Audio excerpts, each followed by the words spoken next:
Hi, my name is Callie Clay and I'm from Bourne's local news station. I'm here today to interview a few scientists here with me today. I'm concerned with how climate change is affecting not only the world itself, but human health also. I'm sure these scientists will give me reliable information and data to support my claim. I'm hoping that once we find out more to how climate change is affecting people's health, we can make an end to it. Hello, my name is Jonathan King and I'm happy to be here as a conservation scientist for this interview. As a conservation scientist, I am responsible for accurate information of scientific evidence which supports the improvement of human activities in our environment. So are there any real-world examples that are available for you to talk to us about? Rising greenhouse gases concentrations result in increases in temperature, changes in precipitation, and rising sea levels.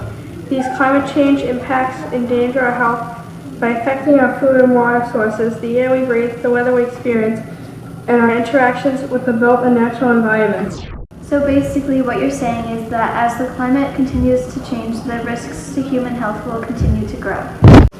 Exactly, and that's not even the worst part. Current and future climate impacts expose more people in more places to public health threats. Already in the United States, we have observed climate-related increases in our exposure to elevated temperatures, more frequent, severe, or long-lasting extreme events. Degraded air quality, diseases transmitted through food, water, and disease vectors such as ticks and mosquitoes, and stresses to our mental health and well-being. And if we don't put an end to this, almost all of these threats are expected to worsen with continued climate change. Overall, instances of potentially beneficial health impacts of climate change are similar in number and stick to specific regions of populations. For example, the amount of coal-related deaths are much smaller than the increase of heat-related deaths in most regions. Well, that is a perfect example for what we are here to discuss today. But what could we possibly do to stop this? Well, there are many ways to expose ourselves less to it, but we can't fully put an end to this, not yet at least. We can try investing in renewables and diverse from fossil fuels, use energy wisely, and even save money. That seems as if it'll do its justice. If everyone participates equally, I think we'll have a good shot at preventing ourselves from getting ill from climate change. Thank you. My name is Tobin and I am an environmental scientist. I'm responsible for accurate communication of how humans can affect the balance of the environment. For example, we try our best to protect the environment and are devoted to keep it safe for generations to come.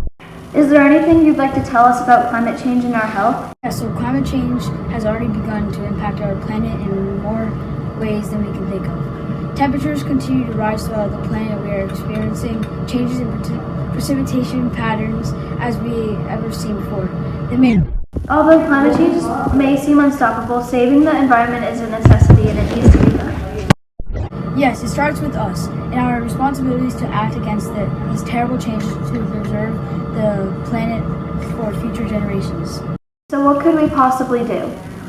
Well, there's an enormous amount of ways that we can act upon to protect our environment. Well, we'll just need the right amount of people participating.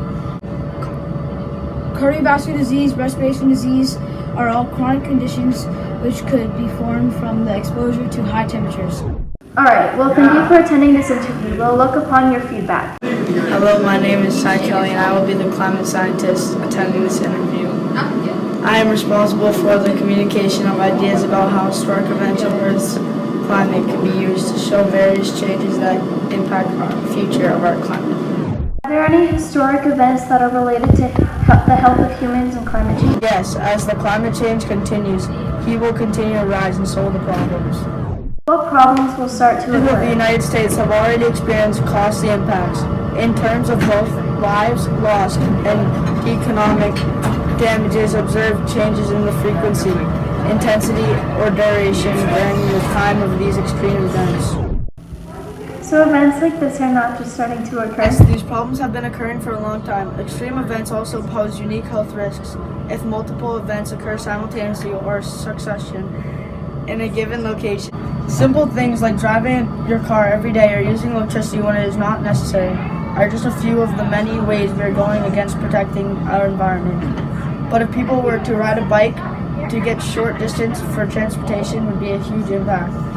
Taking public transportation to work is a great way to cut out emissions. That sounds good. And as more people decided to participate, the faster we'll see climate change increase and start to be harmful towards the environment. Well, thank you all for attending this interview and giving us an outlook on what humans have really been doing to our environment.